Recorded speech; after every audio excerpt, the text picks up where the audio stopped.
Aujourd'hui, je vous parle d'un parfum qui a fait couler beaucoup d'encre, entre guillemets, de l'encre numérique, hein. On se comprend. Il s'agit du parfum Naxos de la maison Xerjoff. Eh oui, ça se dit Xerjoff et pas Xerjoff.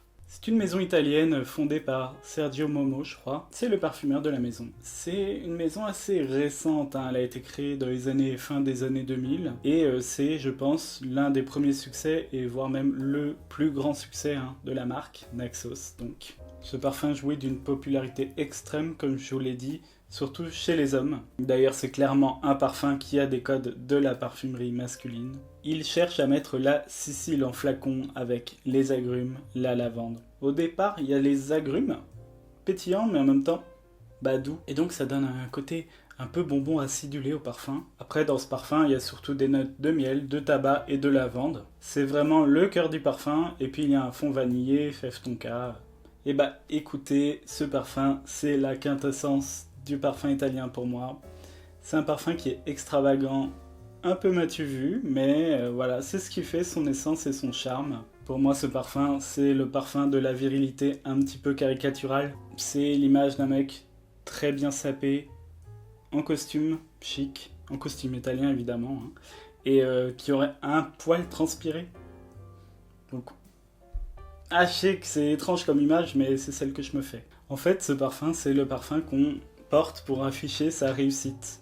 C'est devenu l'uniforme de l'entrepreneur du web qui est parti à Dubaï faire ses affaires pour payer moins d'impôts, hein. Donc il a les moyens d'acheter Naxos, clairement.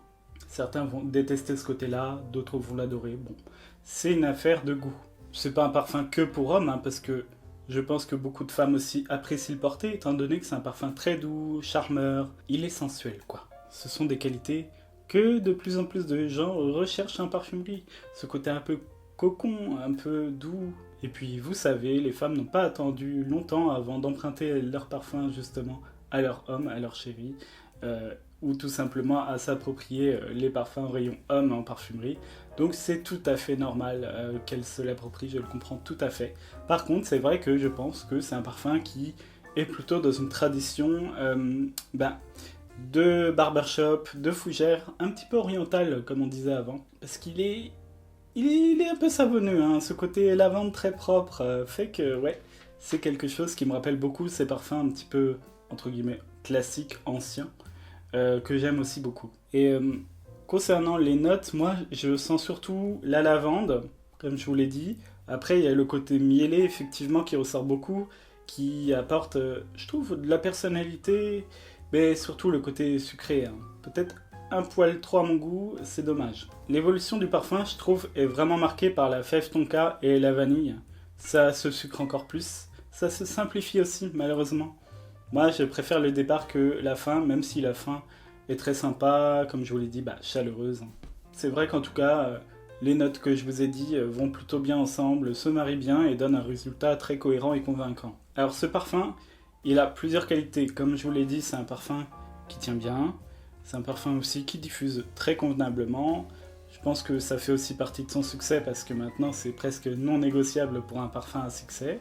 C'est un parfum que je dirais plutôt chic, hein, puisqu'il a ce côté traditionnel. Il est aussi exubérant, il est aussi plaisant. Et surtout, il est accessible. Je pense que c'est le genre d'odeur qui parle à beaucoup de gens. Après, on sent qu'ils ont mis quand même beaucoup de notes un petit peu sucrées et douces, et je trouve que ça le fait perdre un petit peu en intérêt. En tout cas, j'ai l'impression d'en avoir pour mon argent avec ce parfum, et c'est le principal. On est quand même dans de la parfumerie de niche, donc cher, au-dessus de 200€, voire même plus, hein, je crois, pour ce parfum, selon l'endroit où on l'achète. Après, c'est pas un parfum qui est aussi facile à porter que ça, je trouve.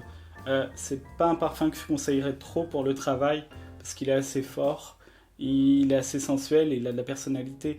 Donc je le mettrais plutôt pour le soir, pour des rendez-vous galants, à part évidemment si vous voulez séduire quelqu'un à votre travail, là ça peut se comprendre. Et puis je pense que c'est un parfum aussi plutôt d'hiver, parce qu'il est chaleureux, même si je pense qu'on peut le porter en dessous de 20 degrés sans problème. Donc ouais, plutôt content d'avoir senti ce parfum, je l'aime bien, je valide plutôt du coup le succès de ce parfum. Et vous en pensez quoi de ce parfum, de ce Naxos? Est-ce que c'est le chef-d'œuvre absolu de Xerjoff? Ou alors est-ce que c'est un parfum qui, selon vous, en fait trop?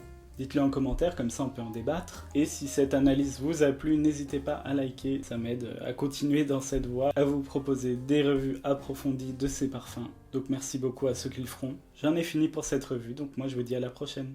Salut!